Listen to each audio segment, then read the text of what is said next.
Now we are on the service order manager side, where Symphonica will be in charge of orchestrating and activating the different network elements necessary for the creation of the slice and the fixed camera for the video surveillance use case. So at this moment we can see that we are receiving the request from Cloudville with the activation service order through the Sympfonica's northbound interface TMF 641. We see that the service orders is processing, and the service order will be in charge of creating the slice with the infrastructure for this use case. We can open the service order and see that it contains the three service order items: one for the allocation of the slice, another one for the activation of the slice, and the last one for the video surveillance to create the account in the NVR platform. We see that the orders are in processing stage, so now we are going to open the flow corresponding to the allocation of the slice to see what it is doing.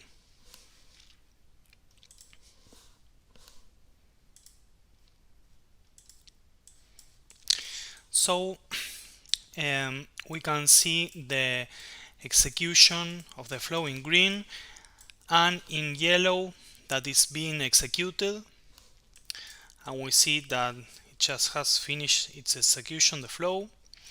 So now we are going to do a brief review of the actions of the flow that has performed. In the first part of the flow, we see a series of boxes that define the assignment logic of the different run, core, and transport templates, which are the network elements that we are going to activate in this flow. Symphonica has defined a series of network templates, slice templates called Nest, which are based on the models defined by the 3GPP standard, and which have different characteristics to be used in different 5G network slicing applications.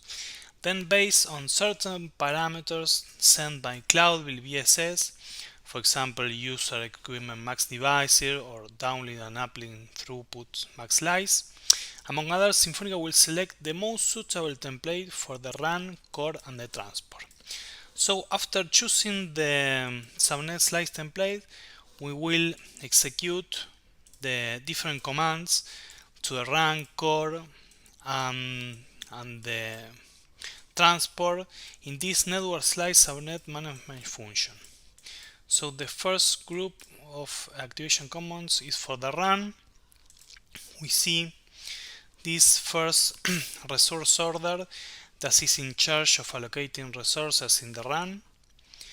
We can see as the input parameters of the order the different characteristics that were received with values that were taken from the network subnet slice template of the run.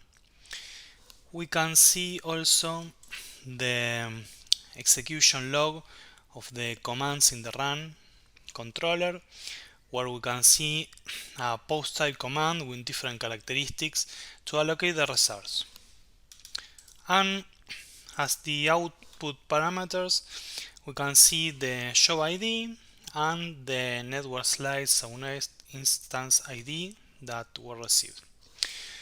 So with this show ID, we are going to query the status of the execution of the allocate action to a run controller.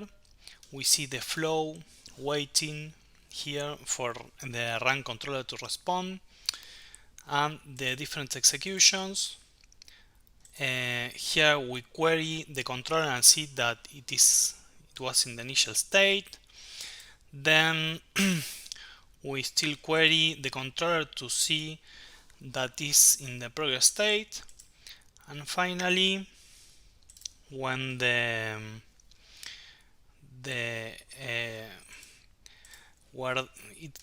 output of the controller has finished, it means that the resources have been allocated correctly in the run and the flow continues its execution. So with the network slice subnet instance ID, we query the run controller to get the point of the interconnection that will be used for the NVR platform to connect the cameras. Finally, the run, the user plane, and the distribute unit are persisted in Symfonica's inventory in the form of resources. We are also considering in the flow the different errors that may arise, whether they are business or connectivity errors, and we can either open a trial ticket reporting the incident to another external system, or we can roll back and undo the apply network configuration. Here we can see the rollback flow. So once the run resources are allocated in the slide, we continue the flow and we do the same in the core and the transport, and the different commands executed, and finally the flow ends successfully. So going back to the allocate service order, we can see that the order was previously in progress and now is completed successfully, and that the flows associated with disordered items have completed successfully. For example, the first flow for allocating resources in the run, core and transport, has ended. The activation of the slice activated in the run, core and transport has also finished. And then the account creation on the NVR platform for the video surveillance is finished. So after configuring all the infrastructure, we'll receive another service order from Cloudville, the user connection, containing the information about the cameras and the SIM cards to activate, and also information about optional services. So for the SIM card activation, we will go to the HSS platform to activate the SIM cards, and for the cameras and services to the NVR platform. So now we are going to receive the user connection request. Let's refresh. We can see it in progress. We refresh again. We can see that it has completed successfully. When we open the service order, we can see this service order item that contains the camera sent by Cloudville. We can open also the flow and see what it did. And we can see that the commands are being executed in the HSS for the creation of the SIM used by the cameras. We have as an input parameter the IMSI and the MSISDN, and the commands executed to create the SIM card.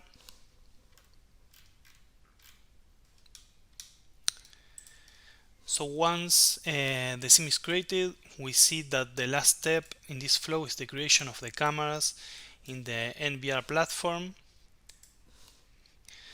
So this is the last step, and finally everything is working. So with this flow, the activation process has concluded, and we can see now how all the information in Symphonica was persisted in the Symfonica's inventory.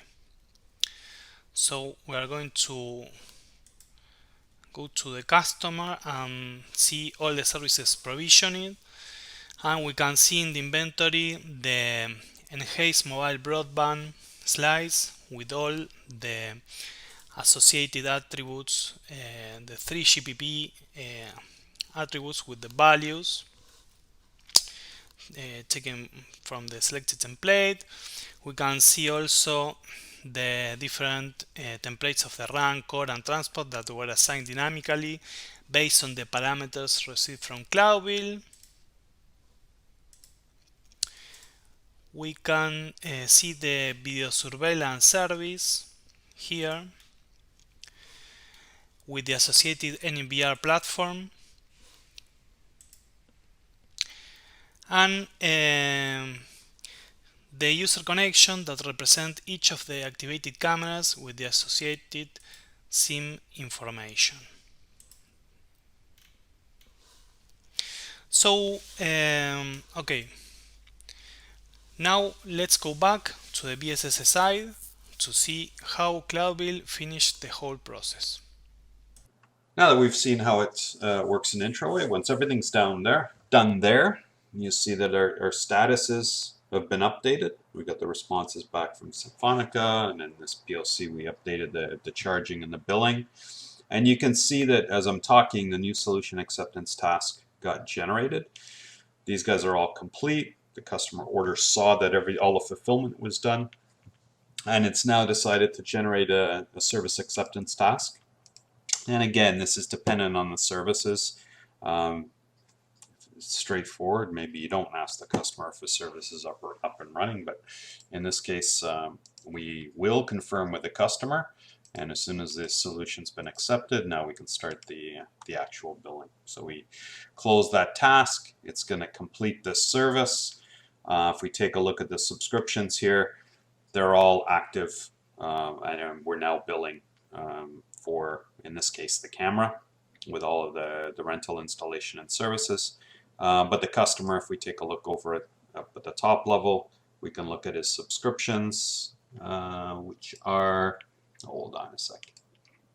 Here, you can see he's got his camera is active, the 5G connectivity subscription is active, and the 4K rental. And each one has actions, so we can disconnect, manage or relocate, change the address, the configuration, modify the product, change ownership if one customer buys another. All of the use cases that are required for, but not just normal MACD, but the business-to-business stuff where companies are buying each other and you've got to move stuff around. So that's it for the demo for today.